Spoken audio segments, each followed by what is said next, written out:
Hoy vamos a empezar tema nuevo de literatura, el que corresponde al barroco, que se va a desarrollar durante el siglo XVII. Habíamos dejado nuestra literatura en el siglo XVI, que veíamos que el Renacimiento era una época de esplendor para nuestro país y todo ese bienestar se transmitía en la forma de expresar los temas consabidos en la literatura. Vamos a ver un cambio radical con lo que va a ser el siglo XVII. Bien, empecemos.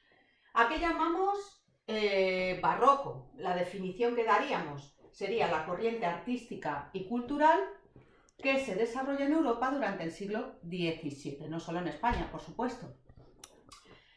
Vamos con el contexto histórico, que ya sabéis que es fundamental a la hora de poder hacer una buena interpretación de la literatura. Ya sabemos, como siempre, que la literatura es un reflejo artístico de la mentalidad del ser humano en un momento dado y que responde a las circunstancias que se está viviendo en ese momento histórico. Por un lado, vamos a ver que hay un periodo de crisis y decadencia generalizado en todos los aspectos de la vida y la organización del país. Y eso nos va a llevar a una sensación de pesimismo totalmente generalizada en la gente del pueblo y en su manera de pensar. Y eso se va a manifestar en lo que se escribe y cómo se escribe, sobre todo. ¿Por qué tenemos esta crisis o decadencia? Por varios factores, ¿de acuerdo?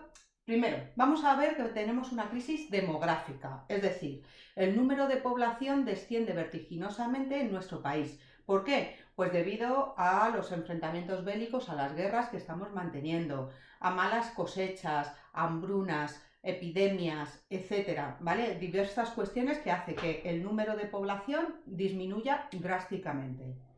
Por otro lado, vamos a tener una crisis económica.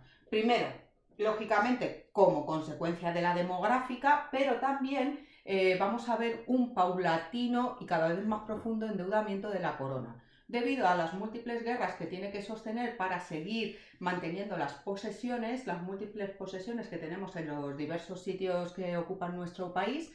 Ya sabéis que el sol no se ponía en nuestro imperio y eso costaba mucho mantenerlo. Y por otro lado, esas malas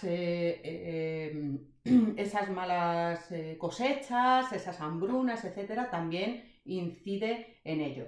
Por otro lado, no vamos a olvidar que vamos a tener dentro de la crisis política una serie de gobernantes nefastos para nuestro país, que en vez de atajar los problemas, a lo que se dedicaron fue al gasto exagerado de dinero en fiestas y celebraciones varias, en vez de dedicarlas a lo que lo tenían que dedicar. Pero eso entraremos un poquito más abajo. La política. En la política vamos a ver que estos dos problemas previos se van a unir a una serie de malos gobernantes, de mal en peor, ¿vale? ¿Por qué son malos gobernantes? Porque se van a dedicar a la vida ociosa y a los festejos, etcétera, en vez de gobernar. ¿Y quién va a gobernar entonces? La figura del valido. ¿Quién eran los validos? Los validos era un hombre de confianza, noble, por supuesto, en el que recaía las decisiones de gobierno, mientras que el rey se dedicaba a disfrutar de la vida sin más. Lógicamente, la figura del válido, esa persona que no era el enviado de Dios en la tierra, como veíamos, sino una figura elegida a dedo, va a fomentar la corrupción en las instituciones y la política de amiguismos, así como el determinar ciertas leyes, etcétera, que les beneficiasen a ellos mismos. Por otro lado, vamos a ver que España deja de ser esa superpotencia dominante en el mundo y pierde la hegemonía que tenía instaurada en toda Europa. De hecho, en este periodo vamos a ver cómo Holanda y Portugal se independizan y perdemos bastantes territorios en Francia, por citar, ¿de acuerdo?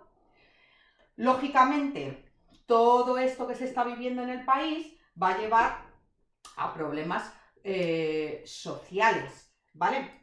¿Qué va a pasar? Que con el retroceso de la economía y de la actividad comercial va a volver un nuevo auge de la nobleza que a la vez está amparado por esta figura nueva dentro del gobierno del valido, ¿vale? Porque acabo de deciros, recordad, que eran nobles los que hacían ese cargo, con lo cual va a potenciar esa figura de los nobles. Bien, lógicamente con el auge de la nobleza vamos a ver que se lleva a cabo nuevamente el auge de sus valores. ¿Y qué valores eran estos? El absolutismo monárquico, el inmovilismo social, importancia de la honra y la limpieza de sangre. Por lo tanto, vamos a ver que hay un retroceso de esa incipiente clase social que habíamos visto a través del comercio, que era la burguesía, para volver casi a un posfeudalismo, por decirlo de alguna manera, ¿vale? A lo mejor es exagerar un poquito, pero está claro que todos esos avances en la mentalidad en ese camino hacia el capitalismo que habíamos visto en el 16 van a sufrir también un retroceso. Y por último, en este inmovilismo social o retroceso de la dinámica que llevábamos durante todo el siglo XVI, vamos a ver el proceso o la práctica que se extendió de la compra de títulos. ¿Qué pasó? Que como la nobleza se había ido empobreciendo y los burgueses, una de dos, o habían cesado en su actividad económica porque veían que ya no era tan rentable como lo había estado siendo, y lo que hacen es comprar un título nobiliario. ¿Para qué? Una de dos, para tener acceso al gobierno a través de la preponderancia de los válidos, o para beneficiarse de todas aquellas prebendas y beneficios como la exención de impuestos y cosas así que tenían los nobles y que no tenía el pueblo llano o la burguesía. Entonces se dio esa compra masiva de títulos nobiliarios, por la cual, por un lado, los burgueses conseguían acceder al poder y, por otro lado, la corona cogía dinero contante y sonante para paliar esa gran deuda económica que tenían.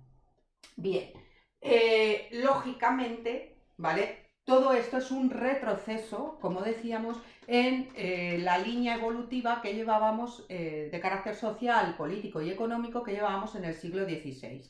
Y de ahí ese sentimiento de pesimismo y de crisis y de conciencia que vamos a ver en el periodo que estamos tratando.